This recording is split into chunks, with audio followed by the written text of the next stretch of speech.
ପିଲାମାନେ ଆଜି ଆମେ ନାଟ୍ୟ ରସ ବିଷୟରେ ପଢିବା। ହଁ ନା ନାହିଁ? ଆମ ଦୈନନ୍ଦିନ ଜୀବନରେ ରସର ଏକ ଗୁରୁତ୍ୱପୂର୍ଣ୍ଣ ଭୂମିକା ରହିଛି। ହଁ ନା ନାହିଁ?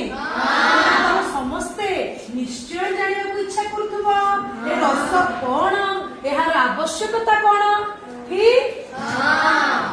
ତେବେ ଆଜି ଆମେ ଅଭିନୟ ମାଧ୍ୟମରେ ଜାଣିବା ଏଇ ରସ ଅର୍ଥାତ ନାଟ୍ୟ ରସ କହିଲେ କଣ ବୁଝୁଛ, ଆମେ ତାକୁ କିପରି ଚିହ୍ନିବା, ଠିକ? ତେବେ ଆସ ତମର ଏଠି ଯୋଉ ଠିଆ ହେଇଥିବା ଭାଇ ଭଉଣୀ ମାନଙ୍କୁ ଆମେ ଦେଖିବା ସେମାନେ କେଉଁ ଭଳି ଅଭିନୟ କରୁଛନ୍ତି, ଆମେ ଚିହ୍ନିବା ସେମାନେ କେଉଁ ରସ କରୁଛନ୍ତି। ପିଲେ କହିପାରିବ ଏଇ ଭାଇ ଜଣକ କେଉଁ ରସ କରୁଛନ୍ତି?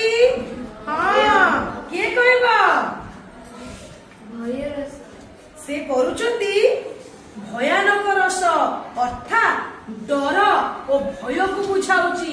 ତାଙ୍କର ଏହି ଅଭିନୟକୁ ଦେଖି ଆମେ ଜାଣିପାରୁଛେ ସେ ଭୟଭୀତ ଅଛନ୍ତି। ବର୍ତ୍ତମାନ କହିପାରିବ ଏହି ଭାଇ ଜଣକ କେଉଁ ରସ କରୁଛନ୍ତି? ହଁ, ଏହା ହେଉଛି ରୌଦ୍ର ରସ। ରୌଦ୍ର ରସ କହିଲେ ଆମେ ବୁଝିପାରିବା ଯାହା ରାଗ ବା କ୍ରୋଧକୁ ବୁଝାଉଛି।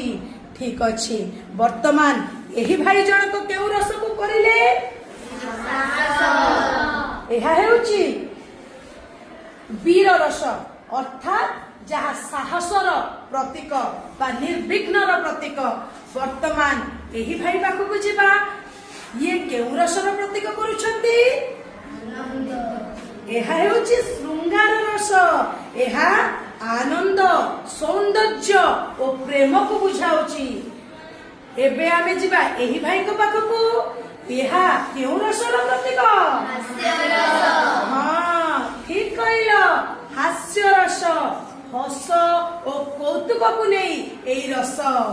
ବର୍ତ୍ତମାନ ଏହି ଭଉଣୀ କେଉଁ ଅଭିନୟ କରୁଛନ୍ତି କହିପାରିବ? ଏହା କେଉଁ ରସର ଅଭିନୟ? ବିଭତ୍ସ ରସ। ଏହା ବିରକ୍ତି ଓ ତୃଷାକୁ ବୁଝାଉଛି। ବର୍ତ୍ତମାନ ଏହି ଭଉଣୀ କେଉଁ ରସର ଅଭିନୟ କରୁଛନ୍ତି? ହଁ, ଏହା ହେଉଛି କରୁଣା ରସ ଯାହା ସମବେଦନା ଓ ଦୁଃଖକୁ ବୁଝାଉଛି। ବର୍ତ୍ତମାନ ଆମେ ଆଉ ଏକ ଭଉଣୀଙ୍କ ପାଖକୁ ଯିବା। ଇଏ କେଉଁ ଅଭିନୟ କରୁଛନ୍ତି? ହଁ, ଇଏ କେଉଁ ଅଭିନୟ କରୁଛନ୍ତି? ଅଦ୍ଭୁତ ରସ ଯାହା ଆଶ୍ଚର୍ଯ୍ୟକୁ ବୁଝାଉଛି।